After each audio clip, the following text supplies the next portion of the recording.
Hey, welcome back to the Realm of History. We are here for a special edition on the DBQ for Unit 6, but also Chapter 27. So I want to give you some advice and some pointers. It's not going to be too long of a agenda tonight, but I did want to get a couple of things, and then, of course, open up for any questions that you might have, a couple of special announcements about the DBQ writing and the grading of it, so on and so forth. So let me begin with a little bit of live agenda action. We're going to do some key advice like we always do. I'll have a setup for the DBQ. I'll share my screen and talk about how I would set up a DBQ if I were to write one. I do have some helpful videos on the grade book. I'd like to show you where to find those. There's actually a plethora of them. There's over 5 that I've got listed there. So those might be helpful for you tonight before you go to bed, or possibly tomorrow morning to take a look at and get ready for writing that DBQ. And then, of course, we'll close off today with a short question and answer session.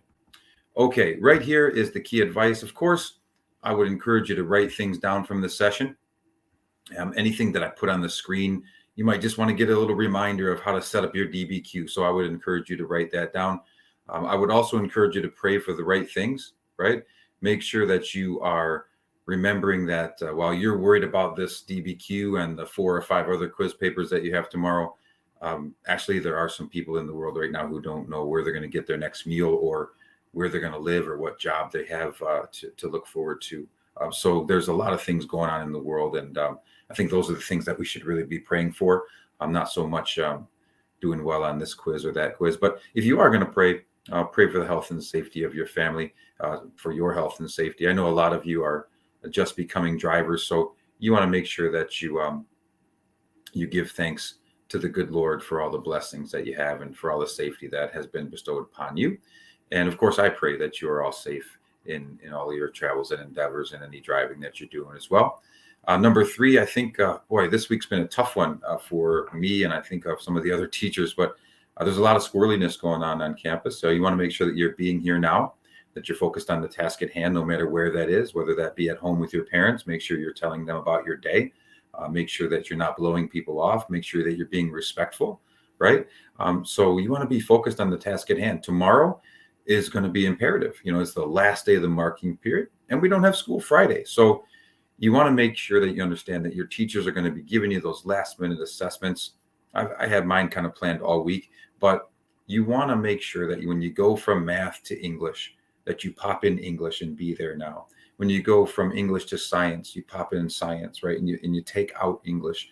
When you're walking in between classes, of course, think about whatever you want. But when you come to history class, I need you to pop in history and focus on imperialism, which is the topic at hand for unit number 6. Number 4, I say this every week, but I can't emphasize this enough. Make sure that you say thank you to your parents. I think that is extremely important factor there. You want to make sure that you tell them thank you tonight, give them a hug, tell them that you love them, and just say thank you for all that they do for you, because they've given you such a great life. Like I said earlier, in comparison to what a lot of people are going on or have going on in the world right now, it's really a blessing. So number 5, once again, I know that the DBQ is a challenge. I know that it is a lot of work, but I did give you the document, so you've got some benefits there. But you want to rise to the occasion. You want to overcome that obstacle. And of course, you want to meet the challenge head on and, of course, succeed. Okay, we'll talk about some other things as we go into the action later. But what I'm going to do right now is I am going to talk about the DBQ setup. So I'm going to pull up by sharing a document that I just created here a little bit ago. I'm going to share with you how I would set up a DBQ. And I think this is important. There's really no format. Like the College Board doesn't make it mandatory that you set up your DBQ this way. But this is just how I would do it. That's what I would say. I would go ahead and structure it this way. Let me change the view here for you.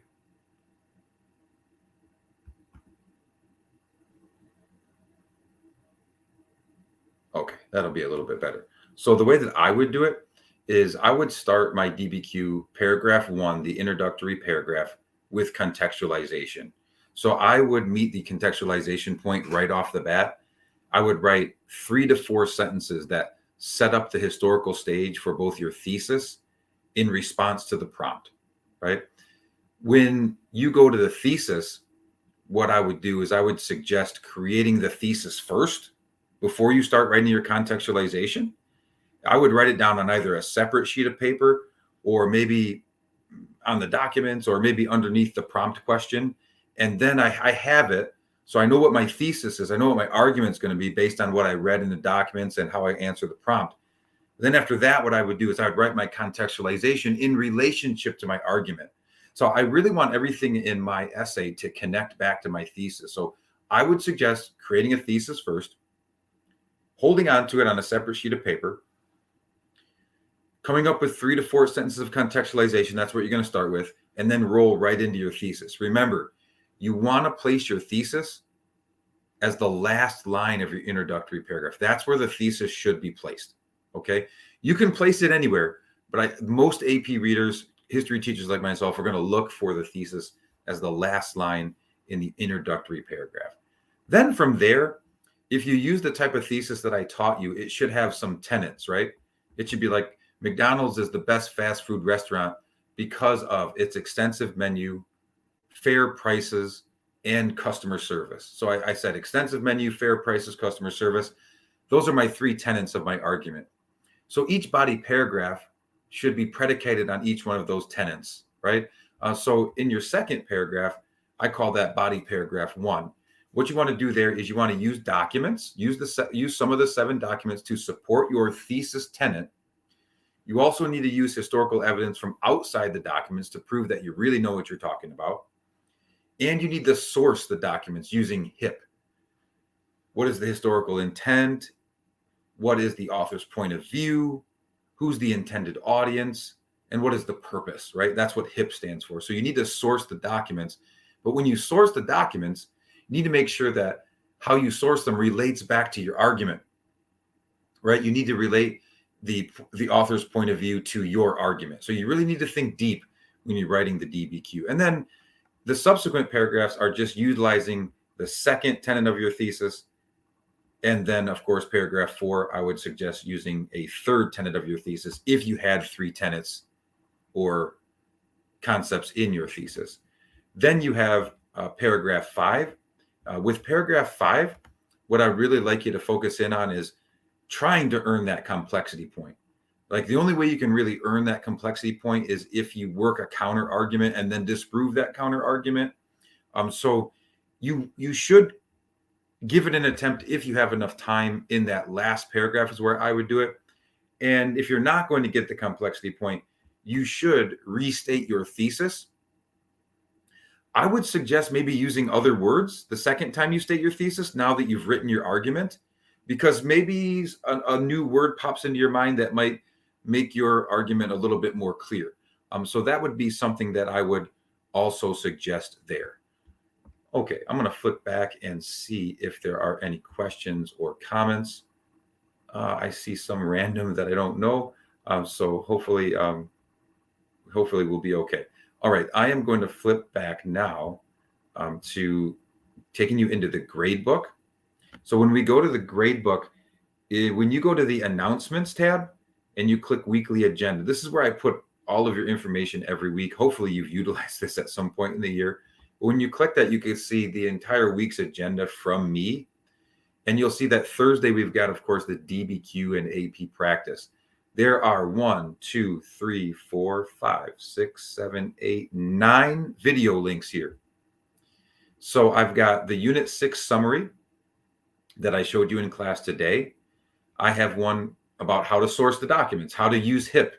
Okay, so that one is there for you, how to get that point. I've got one from Heimler about the top 5 mistakes that students make on DBQs and how to rectify those issues.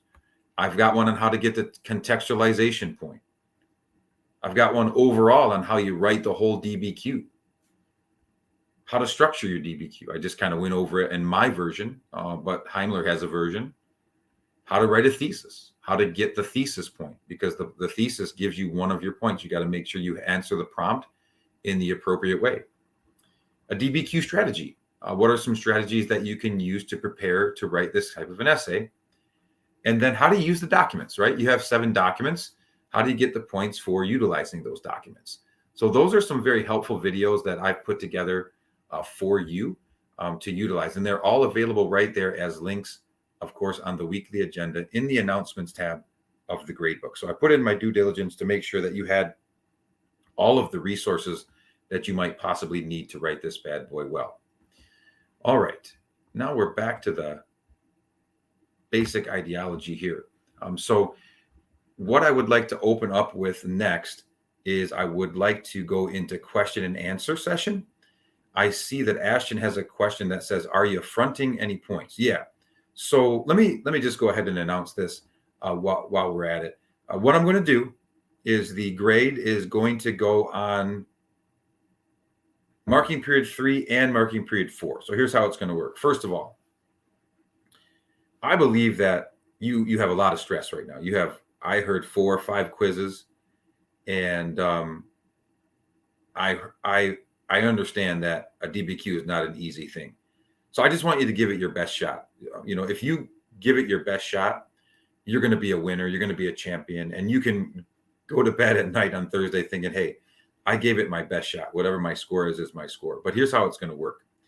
So tomorrow when you come into class, I'm going to have you turn in all your notes from chapter 27, which was kind of a change up, right? And hopefully you're going to get 10 points out of 10. So that's going to go on marking period 3. Then what I've decided is I am going to give all of you 10 points for actually doing the DBQ. So I'm going to just give you 10 points if you complete it in class.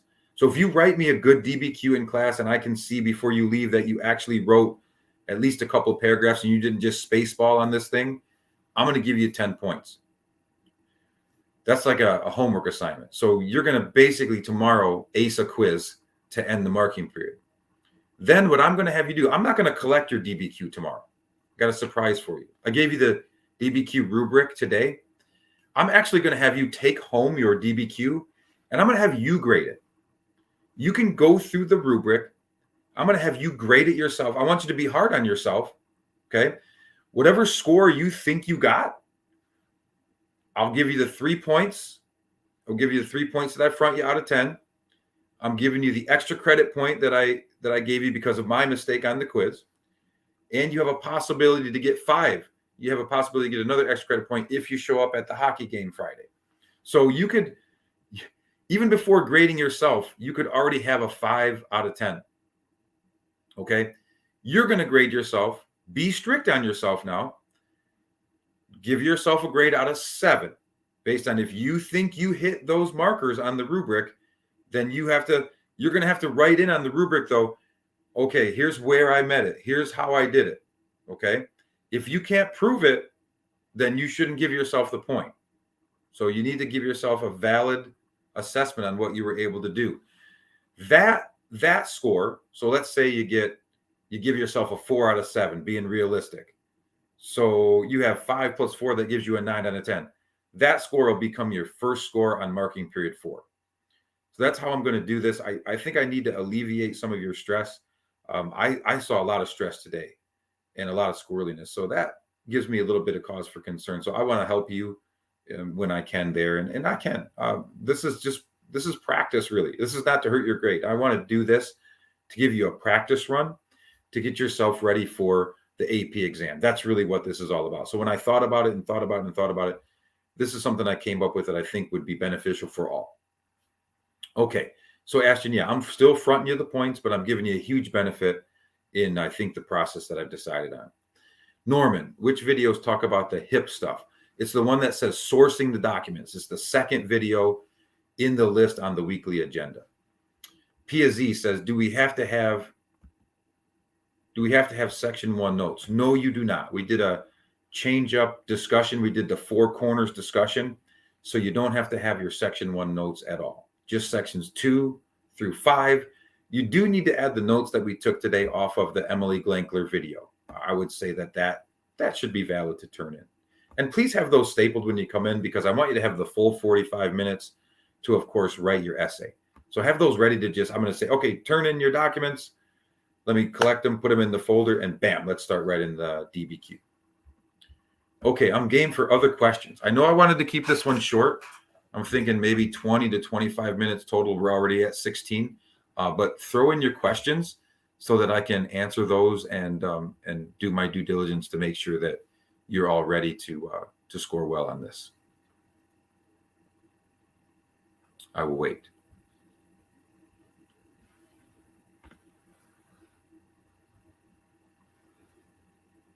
Okay, I still see that there's 35 members on. I haven't seen a question in about 30 seconds. All right, so if there are no further questions, then I think we can call it a night. I hope that what I was able to go over with you. Oh, there's a question. Yeah. So are we grading ourselves? Yeah, that is what I said. So you're going to do the DBQ. I'm going to give you points for attempting it. And then I'm going to have you grade yourselves over the weekend. It'll be due Monday. So yeah, but I do expect you to grade yourself realistically, right? So some of it will go on marking period 3, some of it will go on marking period 4. I think that should really help everybody with worrying about, this last assessment hurting your grade or whatnot. I get it. I mean, I was a student too at one time, so I do understand.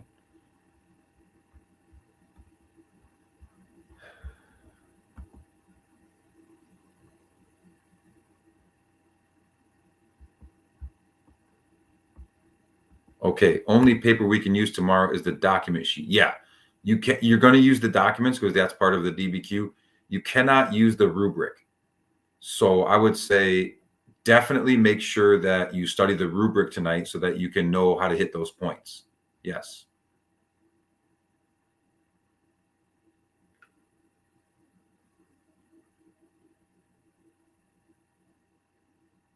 All right. If there are no further questions, we got one coming in right here.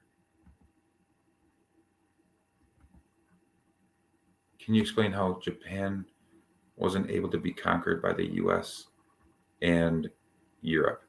Well, one of the things about Japan is that they industrialized their own on themselves. So they had their own industry going, which helped facilitate the fact that if they already have industrialization, they're utilizing the resources in their fashion. So by the time that you got to Japan, you'd have to, and as an island nation, you'd have to use a navy. So first, Japan is extremely difficult to invade because you have to use a navy, and they had a navy and they had a military as well. So they're going to be really difficult to defeat militarily. Then if they're already industrialized, I mean, they're using their resources for industry already. So they're not going to just let you economically come in and change their culture and make sure that you change their economy. So the fact of the matter there is that since they're already industrialized, since they're an island nation, and since they have a military, I mean, it's going to be really difficult to conquer them. And they were actually doing some of the colonization of other areas as well. So they were like one of the big players in the long run on, of course, the Pacific Rim. So that's why I think it made it very difficult for them to be taken over by some of the European or United States powers.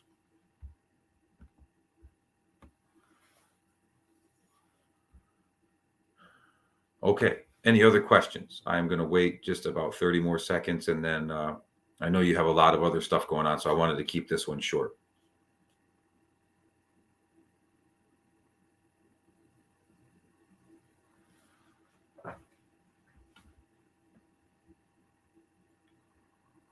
Okay, I'm not seeing any questions. So my final advice for the 32 that are still here, number one, if you haven't read all of your AMSCO, read your AMSCO. If you really didn't read any of the AMSCO, watch the Heimler videos. Okay. Number two, study the rubric, right? Make sure that you have mastered that rubric because you can't use it on the DBQ tomorrow.